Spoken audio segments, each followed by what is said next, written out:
বকুৰ হাহিমত বনৰীয়া হাতীৰ উপদ্ৰৱ শংকিত গঞা ৰাজ্যৰ বনাঞ্চল সংকুচিত হোৱাৰ ফলত বনৰীয়া হাতীৰ বিচৰণস্থলী লুপ্তপ্ৰায় হোৱাৰ বাবে বনৰীয়া হাতীজাকে সন্ত্ৰাসৰ সৃষ্টি কৰিছে কামৰূপ জিলাৰ বকুৰ হাহিমত হাহিমৰ কাষেৰে বৈ যোৱা হিংৰা নৈৰ পাৰ হৈ হাহিম অঞ্চলত ত্ৰাসৰ সৃষ্টি কৰিছে প্ৰায় 50টাকৈ অধিক হাতীৰ এটা জাকে ইফালে স্থানীয় ৰাইজে খেদিব চেষ্টা কৰিলে ৰাইজৰ ফালে চুচালয় হাতীৰ জাকটোৱে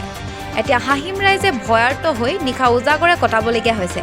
কিন্তু গভীৰ নিদ্ৰাত মগ্ন পশ্চিম কামৰূপ বন সংমণ্ডল বন বিভাগৰ কাণখাৰ নাই এইবোৰ কথাত হাহিমত এটা পশ্চিম কামৰূপ বন সংমণ্ডলৰ অন্তৰ্গত ফৰেষ্ট বিট অফিচ আছে যদিও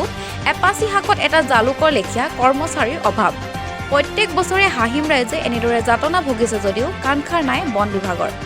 বকুৰ পৰা ধনমণি মেধিৰ ৰিপৰ্ট নিউজ অসম 24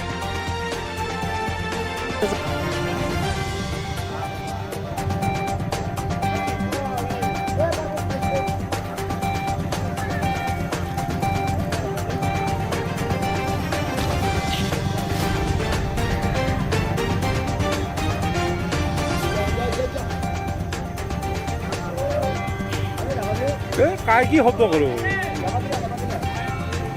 কি ৰকম এসে দেখছ না খেদি হয়ে যা খেদি বলো